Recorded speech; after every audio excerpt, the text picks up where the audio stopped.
ethics of being both physically and mentally prepared for a plethora of possible outcomes to our future and present.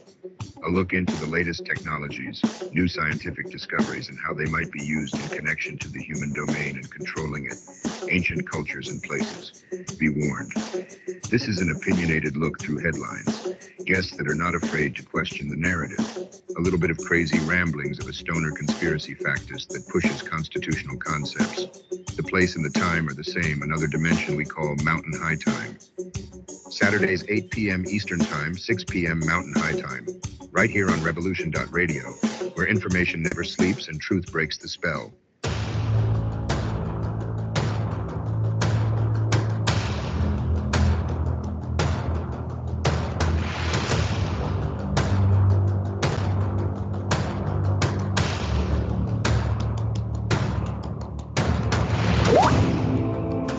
Tune in to the Family Industrial Complex podcast here on Revolution Radio, Studio B, every Wednesday, 4 to 6 p.m. Eastern Time. Get fit, empowered, physically, mentally, and spiritually.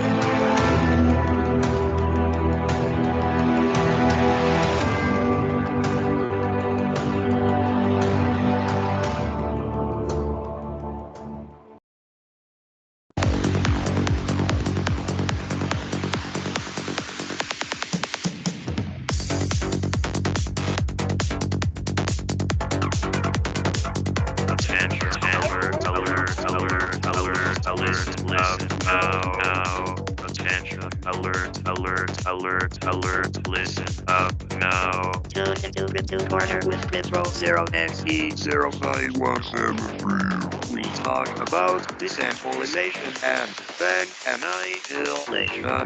Bitcoin, Litecoin, Litecoin, your coin, blockchain, baby. Mondays at 1600 hours Eastern, Studio A.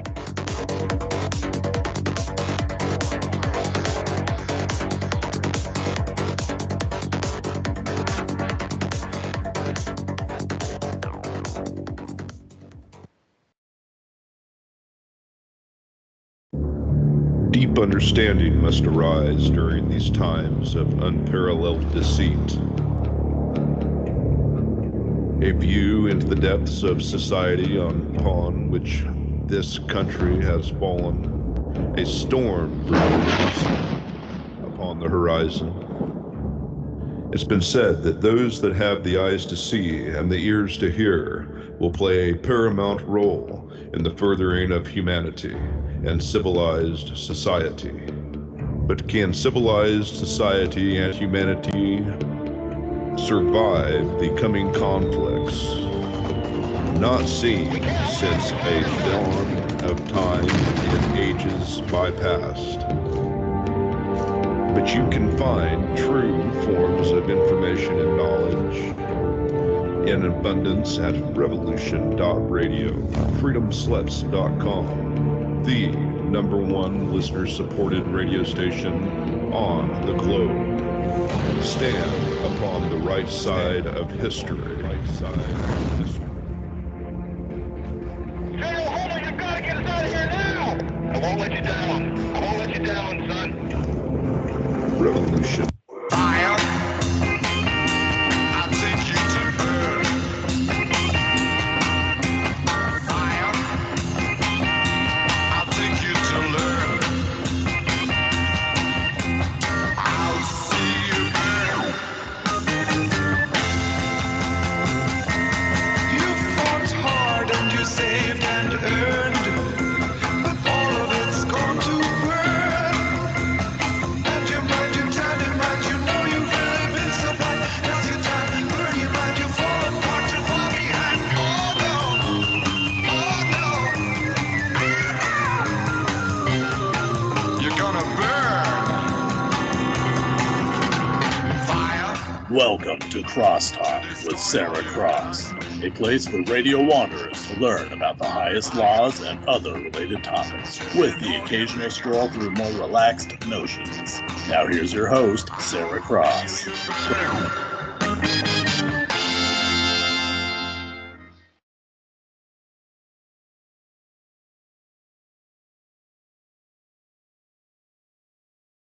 Welcome to CrossTalk, and I'm your host, Sara Cross. And first, as usual, I want to give a big shout out to Revolution Radio. Check out the website and all the great hosts. And if you can throw a few bucks their way, that always goes a long way in showing your support to a platform dedicated to free speech. This week, we are joined by Brandon Martin. And we are going to be discussing the issues of people not taking responsibility for their actions, the behavior of complaining without any offer to make a change or come up with a viable solution. In order to change that condition, it's all bark and no bite. You will be able to find more of Brandon's work at the link that I provided. So I'm just going to add that link again really quick for you. Just so in case you missed the first one, let's just pop that in to the chat. There you go. So he's got a lot of great work, so go and check out all the stuff he does.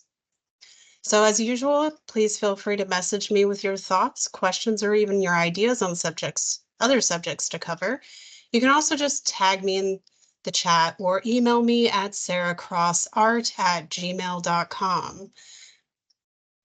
So I want to introduce Brandon. Are you there? I am. Awesome. So before we get started, just tell us a little bit about yourself and your work and why you do it. And Yeah. Well, first thing I'd like to say is thank you for having me on. It's definitely a pleasure to be here with you. I've been following you on social media for, I don't know, I think about 1.5 years, maybe 2 years now, maybe a little bit more. And I've just really appreciated everything that you've put out. And we need more, especially sacred females, putting out work like this, because you know what they say. Females, when they're empowered and they're awakened, can move mountains. And it's very important to get this message out to the female gender and sex.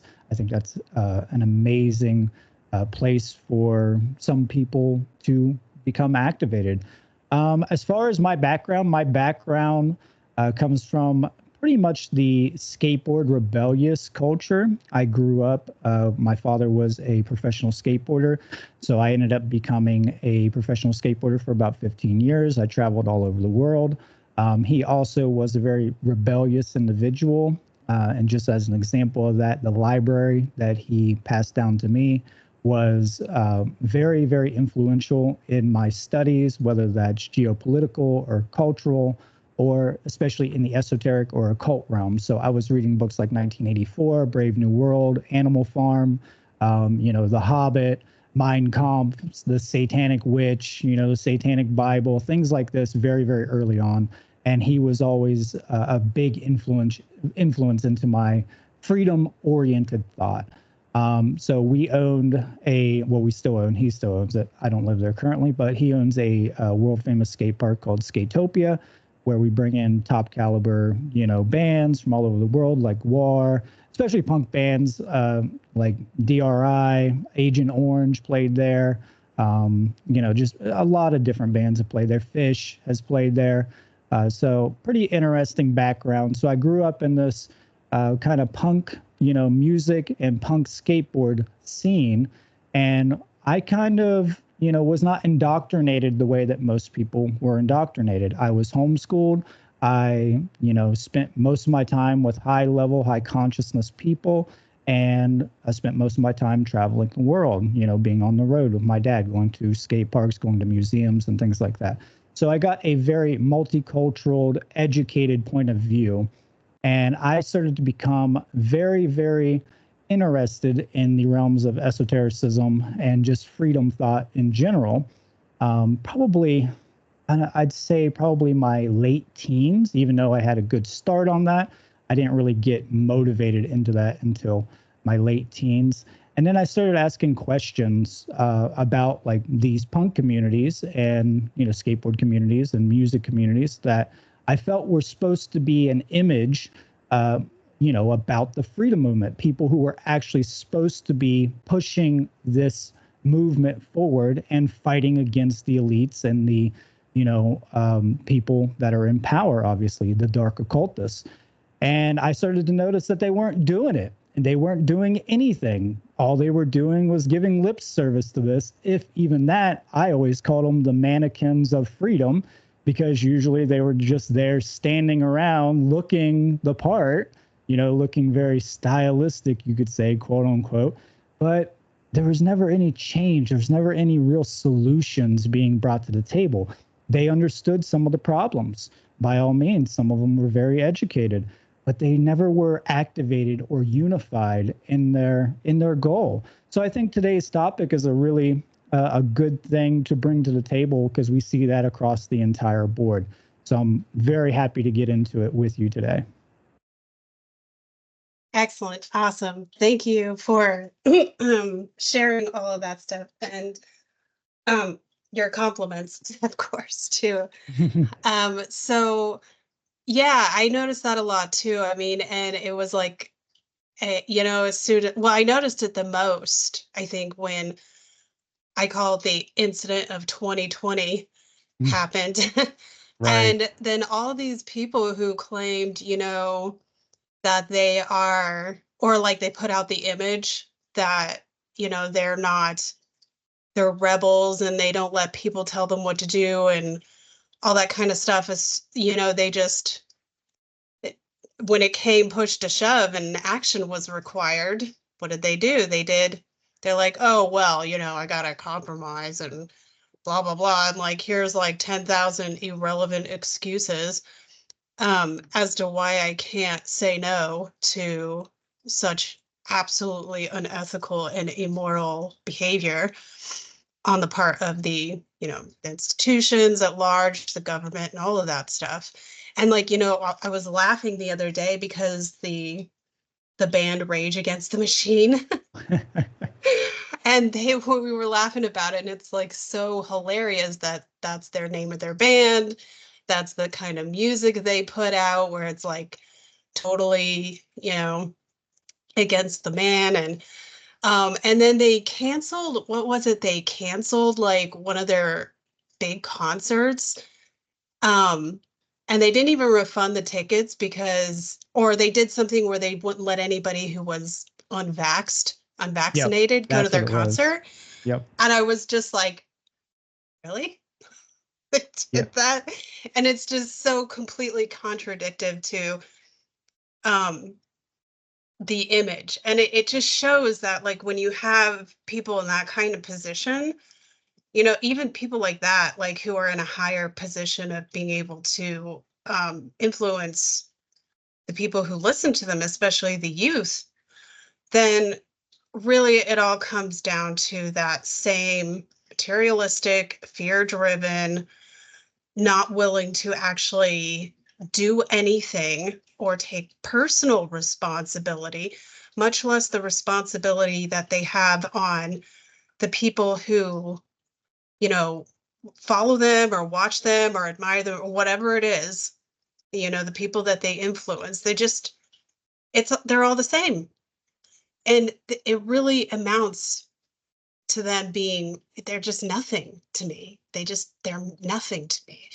So that's how I saw that. I was just like, that's just so completely disappointing. When you see stuff like that, I thought, and that's just one of the examples I noticed. Yeah, it's funny you bring up Rage Against the Machine, because I bring them up quite a bit, because I was very positively influenced by their music when I was younger. Another example of this would be Dead Kennedys. I personally met Jello Biafra. He played at my 27th birthday at my house. And I was absolutely disgusted when I saw him, go back into statism, back into the fear mindset, and completely switch all of his earlier messages against the state. And on some level, we obviously know that the music and Hollywood industry is definitely very, very controlled. And on another level, we do know that individuals are prone to psychopathologies and just straight neglect. And obviously, people can get comfortable, very comfortable, when you have, a lot of money and a lot of fame. And it's kind of like the Faustian legend where you meet the devil at the crossroads and you sell your soul for talent, right? And that's what these people are. They're soul dead. They literally are soul dead at that point because they do not commit, they do not stay consistent, and eventually they lose the motivation and the willpower, the courage that you need to actually stand up, because it does take a lot. You have to be very resilient. It's constant bombardment of subliminal, subversive influencing, social engineering, mind control, whether it's through the food, through the media, through the air, through the water, through all kinds of different means. And it's very hard to stay consistent and stay, grounded and have poise, have a good poise about you, have a good stability. That's why I like people in this community, because I tend to see a lot more of that nowadays compared to when I first started doing this work. I'd say I started speaking out. I was speaking out at the events that we held at Skatopia very early on, but I started to put out work online, I think around 2013, 2014 is when I really got activated. And eventually I ran across Mark Passio's work, big compliment to everything that he's done. And it really resonated with all the background and knowledge that I had. And I eventually went to one of his conferences, the Free Your Mind conference, which then inspired me to create the S.E.E.D conference, which I still have going on to this day. And, so that's some of the proactivity that you can get into as long as you have the skills to do this. And there's no reason why people don't have the skills nowadays. There's no excuse for the ineptitude that's going on when it comes to using the internet, learning how to record a podcast, learning how to upload videos on YouTube. There's really no excuse. The only thing I would say is just make sure you get your grammar in order first. Make sure you know what you're going to talk about. Make sure you understand it pretty well, because you are going to be influencing people and the way they think about things. And then put it out in a very orderly fashion. Make it look good, make it sound good, do the best you can. It's okay if you make mistakes, we all make mistakes with this work. It's all part of it. And I think that's one thing that I've always noticed is that whenever there's one little thing that goes wrong, as soon as somebody, let's say somebody who knows what's going on and they eventually try to get activated and they try to put out some work or like organize a group or, get involved at some level, they have one little thing that goes wrong and it doesn't go the way that they want, or at least their false ego wants, and they expect instant gratification. And then when that happens, they become completely demotivated. They give up. They go into apathy. They go into self-loathing again. And they just go back into the mindset, the psychopathology of I can't make a change. There's nothing I can do about this. Why I'm not getting the results that I think should happen. So why should I even try? And I think that's a big part of like why people end up either pulling away or not initializing those. I always like the Buddha quote. There's only two mistakes you can make along the road to truth: not going all the way and not starting. So these people are either halfwayers or they just have never been initiated. They've never looked deeply into any of these things. And I think that's a very, very important thing to understand, because we're always prone to these kind of psychological issues because we are humans. We have a complex, mind. And the less we know about ourselves, the more we project our shadow and our false ego onto the world. Yeah, I agree with all of that. That was like well put that way, because like first what you were talking about, the courage element, people don't understand that, it's okay even to be afraid or fearful, a little nervous or anxious. These are normal things. It's when you allow it to control your emotions and your actions. So, and your thoughts. And so you can be afraid or to do something, but that doesn't have anything to do with your actions or the amount of courage that you're going to display. I mean, you've got to do things that are going to be, kind of a little bit scary. Sometimes it can still be scary, but that doesn't mean you should not do it.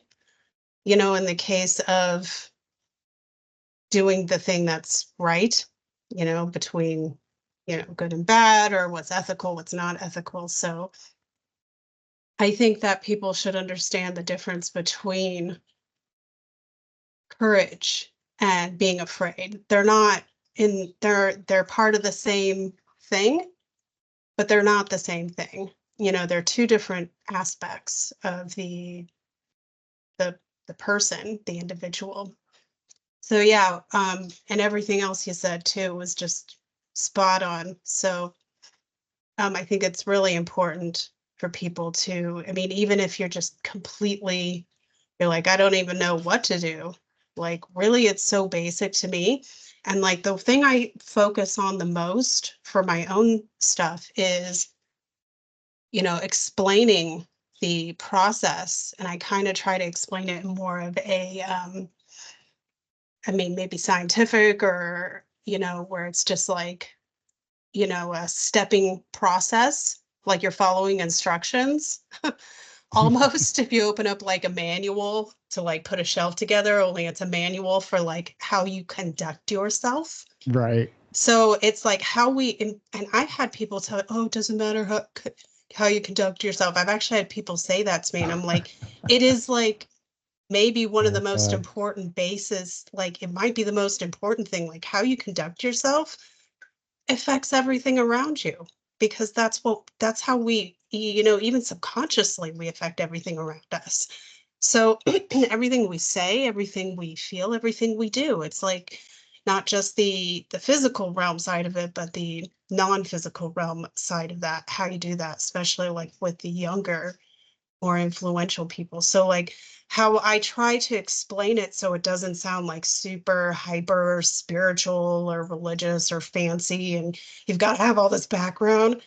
Do you understand it? Like literally every single human being on the planet could go, okay, yeah, I totally understand this. Thought, emotion, action, that order, how I think, how I feel, and what I do. So it's about care. It's just a care level to me. Like you have to have a care level to do this. And even if you don't do this kind of work, like what me and Brandon do, how you conduct yourself through thought, emotion, and action in that order with the entire world, with your inner world, like within your house, this matters. Like even if it's just raising children in a way that creates, proper adults, you know what I mean? So this matters, like how we conduct ourselves through thought, emotion, and action. That seems to be the absolute most important thing. And once you get to that point, and if you want to go further with like trying to, expand yourself out to the whole world, and try to help them, that kind of an obligation you have within your gut to do that, then that's great. But I mean, one of the things I would suggest though is that people get themselves in order first. Yes. Get your baggage together and get it in line. And once you get that, then if you have children, raise your children on that backbone, and then go from there and see where that leads you, because you just never know. Yeah, I think that's very well said. All of my work has been to influence people to go within and to stop projecting outwardly. We hear a lot about the attacks on the symptoms being, hey, there's these problems going on in the world. We have government. Government is slavery. There are these elite ruling class that are ruling. We have corrupt corporations influencing our kids, and extorting us and all this stuff. And the first thing is, you need to deal with these things on the inner world, because the same darkness that you're seeing in the world resides within you. There is no difference there. We're all connected. And that's why you have to go in and you have to do the shadow work. And you really do need to at least get your inner room, your inner world, your inner framework to a high enough degree of orderliness, I would say, with a lack of a better term, but just a goodness within yourself. You have to be acting from the natural law expression of love, the capital L love, or agape, and using that to initiate the expression of knowledge by getting in harmony with truth, and then having the internal expression of sovereignty, the internal domain, and having internal dominion, and then expressing internal monarchy. Some people would call it the one ruler of yourself, which is what monarchy really means, one ruler. But we need that internally. And then externally, by that, in our deeds every day, we become the living expression of freedom. So if we start with love, then we initiate with knowledge, we have the internal expression of sovereignty and self-ownership, then the external expression of freedom, and then the result of that, as it builds in a society, results in good results. It results in what we could quote unquote call a orderly result in society. If we go to the opposite realm, the opposite polarity of that, and we start with the illusion of fear or unconsciousness, then we end up initiating this idea, this expression of ignorance. We refuse to acknowledge objective truth and objective reality. Then we end up in internal confusion, which could be even associated to the internal anarchy, meaning the absence of ruling yourself internally, not external anarchy where there's no external ruler over top of you, which is what you really want, but internal anarchy where you don't rule yourself. And then we have the external expression from that, which leads to control, where we try to control everything. Because that's really the problem, is that we're trying to control things that you're not meant to control. You're trying to control the extent. You're trying to control other people.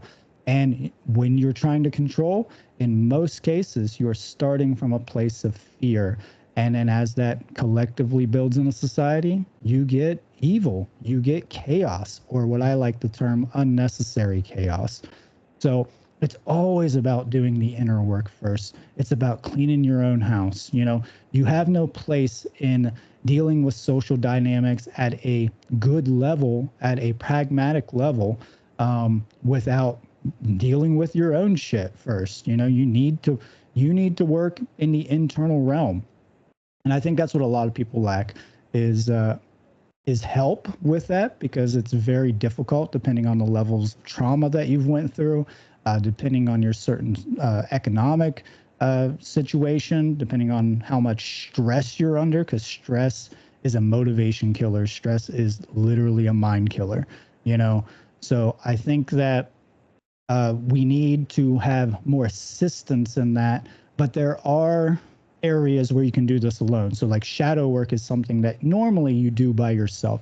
That's something is like, hey, you sit down with yourself, you deal with your internal thoughts, you understand why you're having these explosive, impulsive emotions, or allowing your emotions to control everything about your behavior. And then you understand why you're behaving the way you are in society.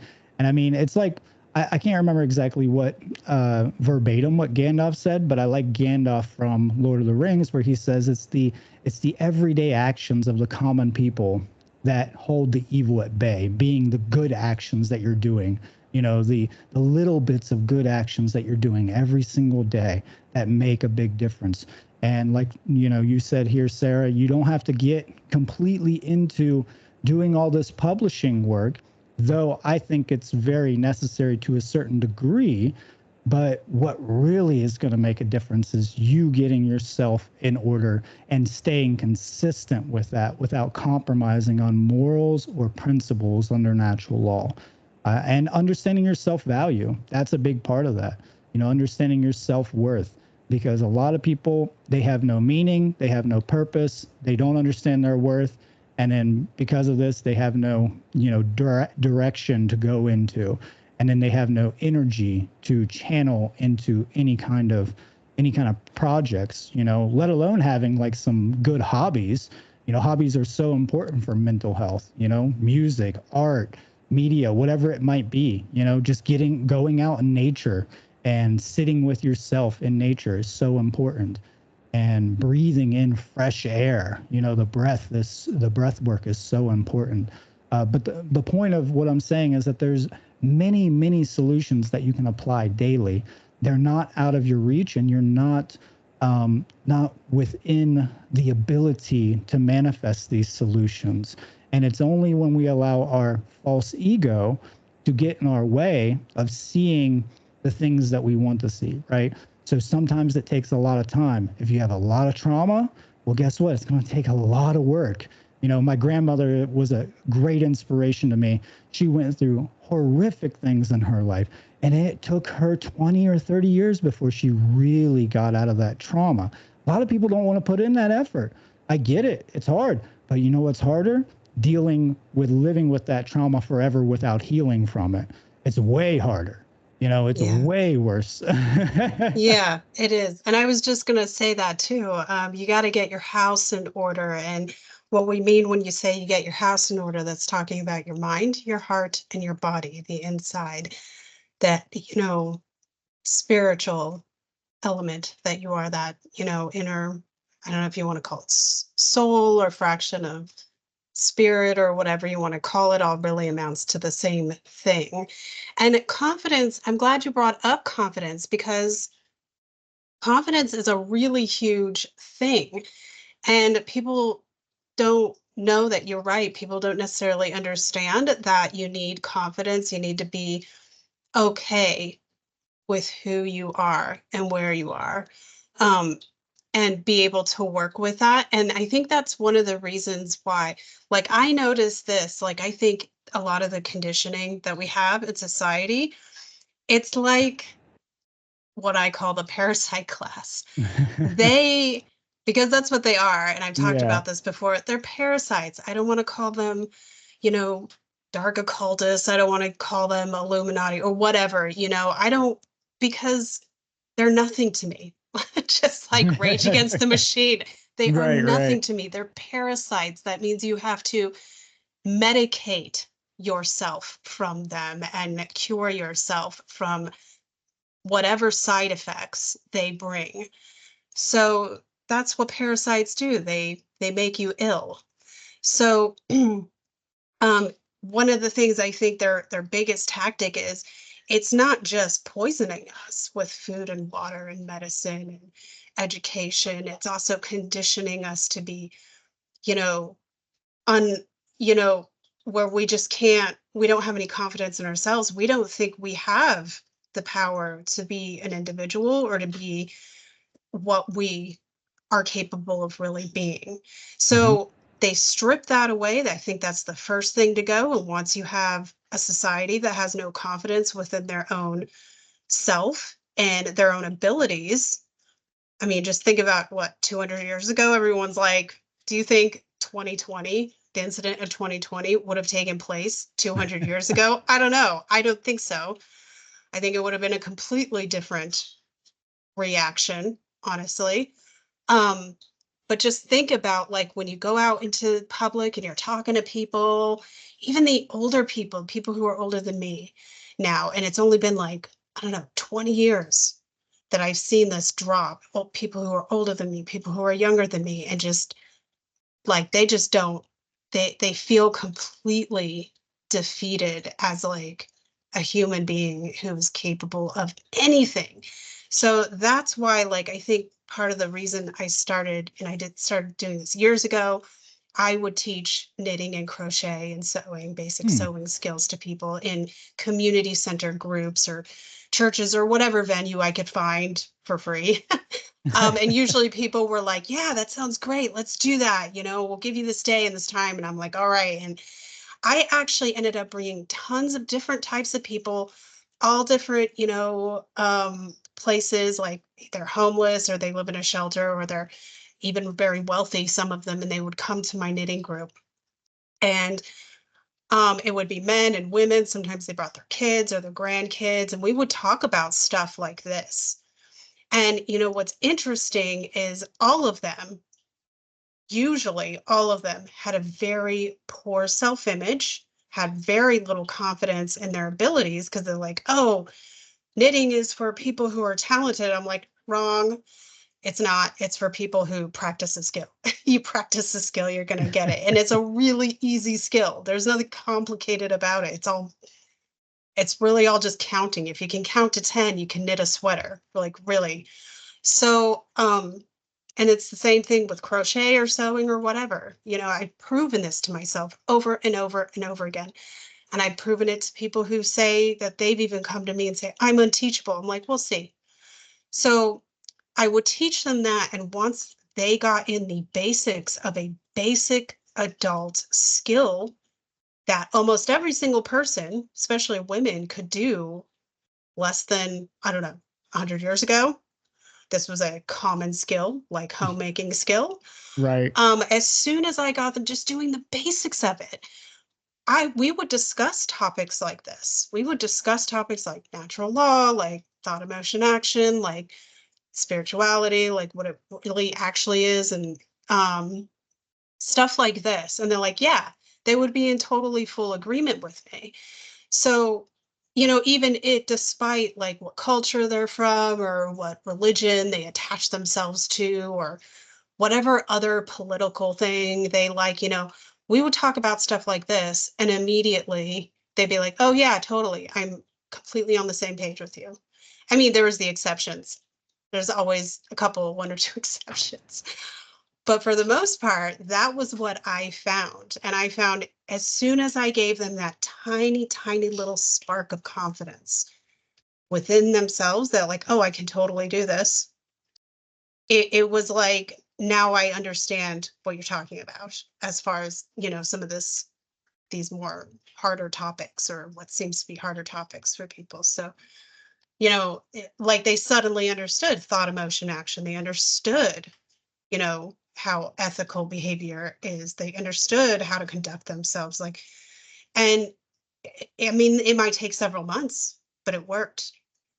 And I've done that for years. And I really feel like it's all about that confidence that you were talking about. So, I mean,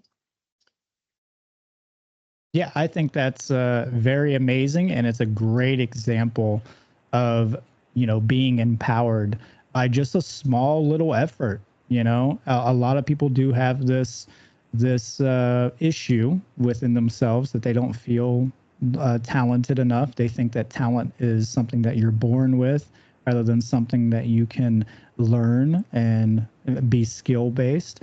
And, you know, like, yes, I was raised in a skateboard, you know, family and a skateboard background, but it was because I put in the effort. And that's why I got so good with skateboarding. Same thing with, you know, because I'm a musician as well. Same thing with music.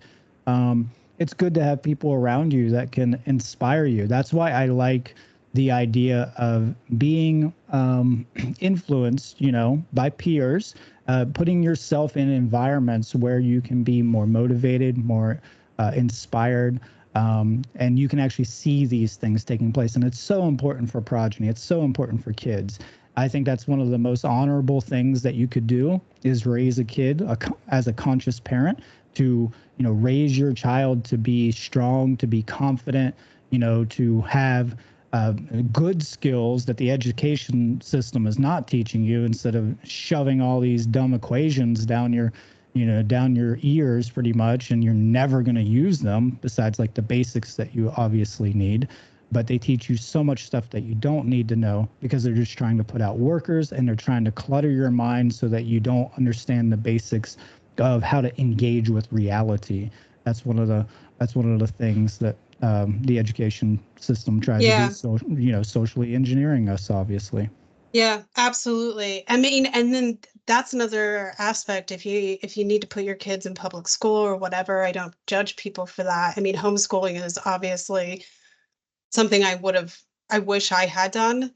My daughter was in public school, almost worse. She was in she went to school in Ireland through her grade school years, so it's totally different. It's completely different. So I mean, and I won't go into it, but that was one of the things, like, we had to put her in that, but because of just the situation we were in. But that doesn't mean you can't take your own personal responsibility as a steward to a human being. And when they come home from school, be involved. It doesn't matter how busy you are. It doesn't matter, da da da da da. Excuse after excuse as to why you can't be there. Take an hour out of your, I guess, super busy schedule as a parent, and talk to your kids about what's going on with their lives. What did you do at school today? Like, you could do this over making dinner. Honestly, like, you can't handle, like, and I hear those kind of excuses all the time. I can't do this. I can't do that. I'm like, dude, you're a parent. You got to make dinner or something, right? At some point. So, like, why don't you have these kind of conversations over meal times? This is what we used to do. So it's like, I did that all the time. I'd be making dinner, whatever. And like, my daughter would be telling me all about her day and what she did at school, da, da, da. And sometimes stuff would come up and I'd be like, oh, okay. And then I would have to correct whatever it was the teacher did or said or whatever. And be like, well, it's not really like that. It's kind of more like this. Here's some more context. Here's, further details. I mean, and just and this is everything, whether it's a practical thing that they're teaching the kids, or it's something totally outrageous, like, the gym teacher thinks the earth is flat or something like that, which please correct that, guys. Oh, sorry, yeah. no, wrong. Don't let your kids do that. But like, one of the smaller examples was my daughter. She comes home one day and she was learning cursive. And I'm a big supporter of cursive. I think all children should learn cursive as early as they can comprehend it. So, whether that's the 3rd or 4th grade, kids can be varied in that kind of stuff. But so she's learning cursive for the first time and she brings it home and it's this, like, she had like 6 or 7 letters where I'm like, this isn't cursive. Like, there's a base, right, of cursive. And then, like, once you you're comfortable with it, you develop a hand, your own personal hand of how you scroll it. So there's a baseline that every kid is supposed to learn. So it was like 5 or 6 letters or something, and they were, what I could tell was the teacher's hand, her personal hand. I'm like, let's just correct this. So she had spent the whole day writing cursive this way, practicing it. So I did a regular chart of what, like, me and you might know, and just what is universal. And I had her do that. I had her redo the entire lesson for the evening until dinner. And by the time dinner came, she had it down. And the craziest part, she took it to school and her teacher marked it wrong. And I was like, What? oh, no, we do not. So I had to step in and say something to her father and the school about it. I'm like, that's not happening. She's getting an A for that because that's correct. So it's one of those, it's kind of one of those things, like the practical stuff and the stuff that, teachers might, put in their heads as far as history or education, all the other stuff, right? And then the practical skills like math and writing and all that, how to put stuff together in the practical, physical realm of it. So this is what I mean when this isn't a difficult thing, I don't think. So, but that's just a really small example on like a small scale that I think people can relate to some degree. Yeah, it's really a great example, honestly. And I personally love cursive. I feel, just from my own research, that it invokes the sacred feminine principle a lot because it's more curved lines rather than straight lines, which is more of a masculine principle. So you can be more creative with it. It's also much harder for people to, steal your handwriting that way because you can have your own style with that. It's way easier for people to mimic your handwriting with, standard writing, obviously. So I think cursive is such an important part. And I believe I did some research many, many years ago on it, because I remember they were taking cursive out of the schools here in America. And I remember that the cursive writing inspired more of the unification of the left and right hemispheres of the brain, rather than just putting you in a left brain imbalance. So yeah, I think that's very, very a very great point, honestly. It's simple, it's powerful. You can utilize it in your own life. If you have kids, you can utilize it yourself. Maybe you never learned cursive. Sit down, learn it. It's very important. I do think so. I mean, there's a reason why we have, a John Hancock. It's because it's an individual. All of our hands are going to be different. We all write different. Yep. But the basics are the same universally across the board in what I have found, everything in reality. So it's like the basics are always the same. And then you go on from the basics and you expand as an individual. So it's I don't feel like this is very difficult. And you can use the process of thought, emotion, and action, even if you have to write it down like a manual, and just apply it to your regular life. You don't have to just apply it to creative stuff or spiritual stuff or whatever. Apply it to how you cook dinner, how you do your grocery shopping, Absolutely, how you conduct yourself with a stranger who might be part of your neighborhood or your community, or a stranger who's from out of town. It's the details in that kind of stuff. I think that really matters. And I'm not saying you have to be super strict and stiff and super you can still be laid back about it, but don't go all what do they call it? Karen about it. Oh yeah, Karen. Relax. We're human beings. We're not, golems. We're not robots. Yep. So a lot of this stuff, if you just kind of go, okay, let that guard down a little bit, it's going to come naturally. And when you're doing that, the part of you that's actually unique, that's going to shine through, and people are going to notice it. And they're going to even notice it without any words even being spoken. I had found that time and time and time again. And I have a bit of a, not really a background, anything like yours. I didn't have, I didn't have, the library. It's just awesome that you had parents who were on that page already. And that's such a great start. But I kind of grew up outside of the main system as well, a little bit, only in the more toxic side of it. But it gave Right. me the same perspectives where I'm okay, I can see what's going on here. And it gave me that same level, I think, of understanding all of that stuff, just from the dark side of it.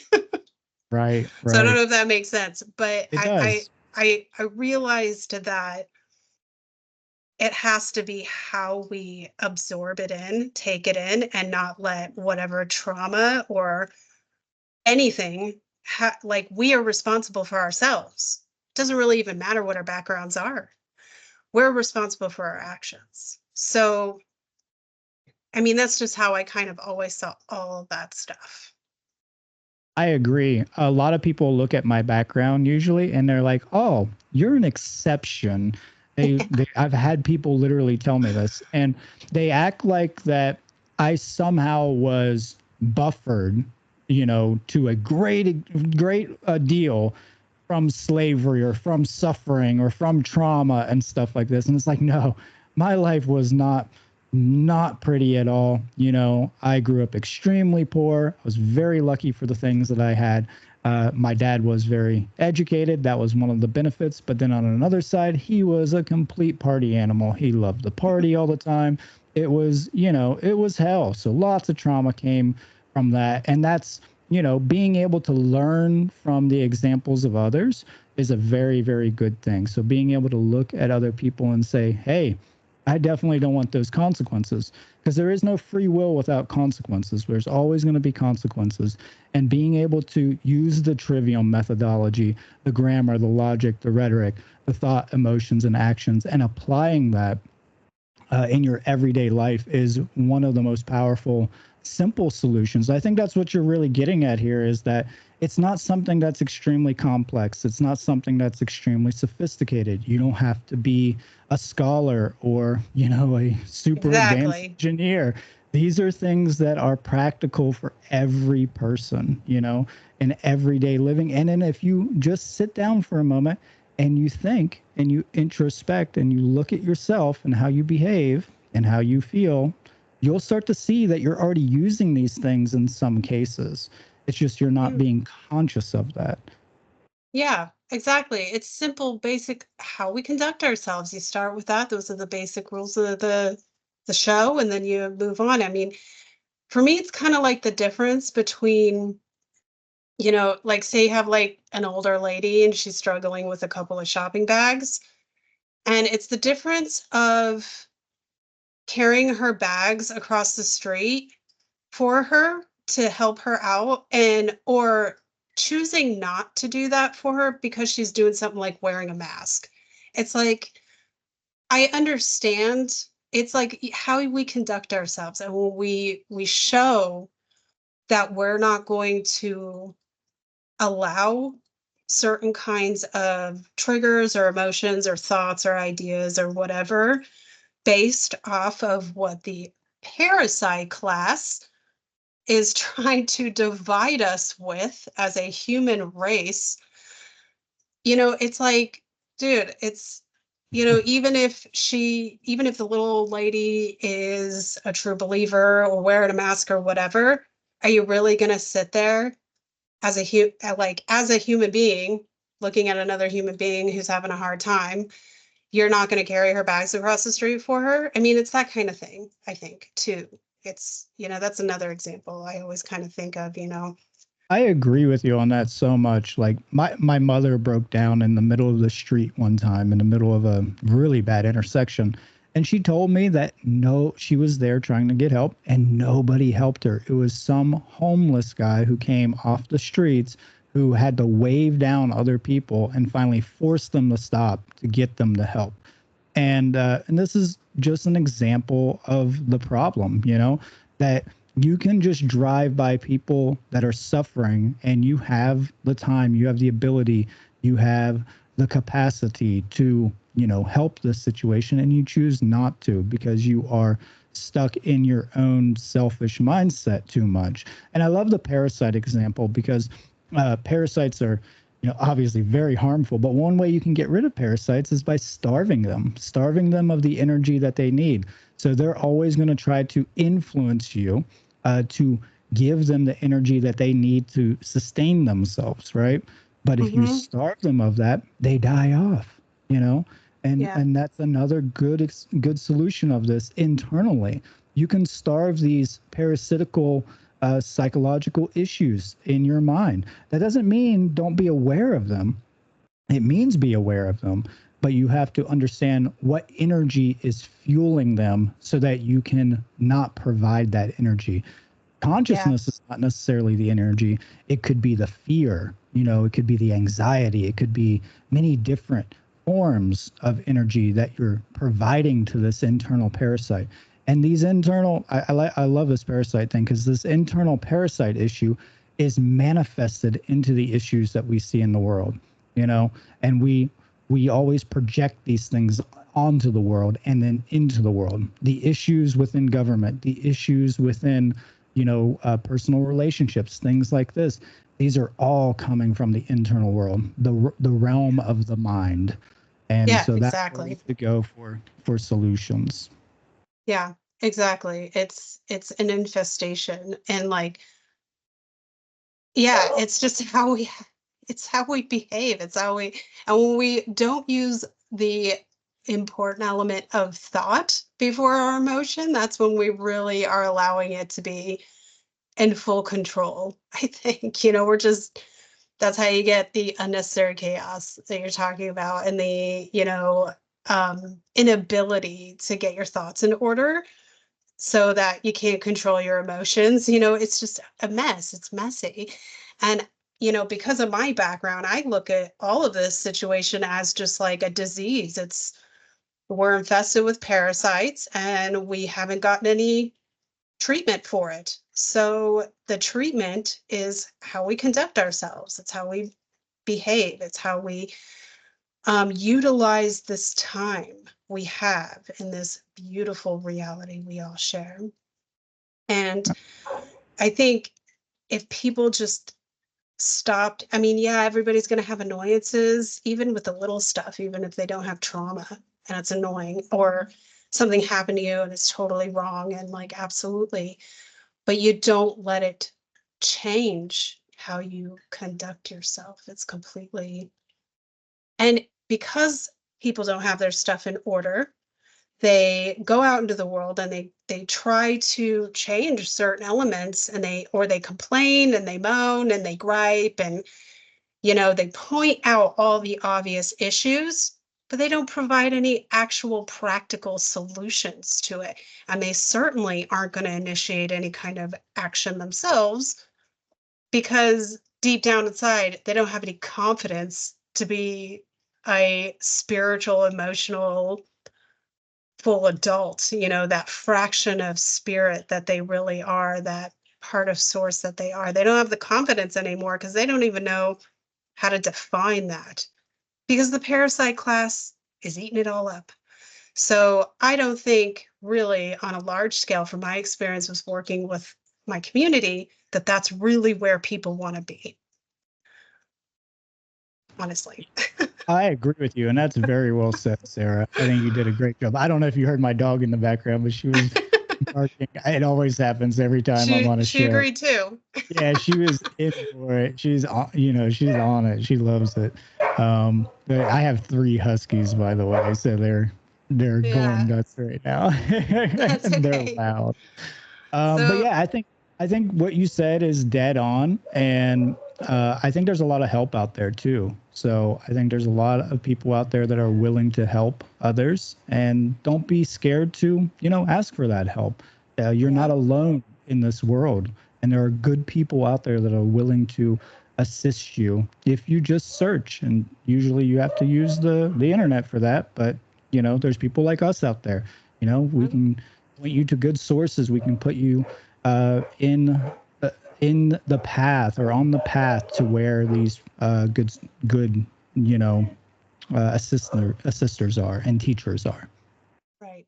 Absolutely. Yeah. Don't be afraid to go knock on your neighbor's door and introduce yourself and strike up a bizarre conversation. I'll talk to anybody. Like some of my family, they're just like, oh, Jesus. And I'll just like, hey, that lady looks like she wants to say something. So I go, like, I'll just go and talk to anybody. Like, it could be a total stranger. And they're like, oh God.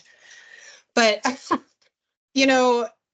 go and look up, see what's happening in your community, and go and join a group. And, you don't even just find something that you can feel like you can connect with. And, once you do that, I swear it gets easier. It totally gets easier to just reconnect with even your own inner community. So yeah, I just think that's totally important, Brandon. But I wanted to do you have any final thoughts? We've got like a few more minutes, so I want to know your final thoughts on a conditioning that we are having being placed on us, that we're allowing, really. No bark on no bite, and we can add all of that in soon as well. So thank you, Brandon, for joining us. And any last thoughts? Not really. I think we really nailed the topic, and this was such a great honor to be here with you. And if you'd like me on any other time, you're totally welcome to bring me on. And as you said, the link for my stuff is in the chat. And yes. Thank you. Thanks for listening, everybody. See you next time for another Rambling on CrossTalk.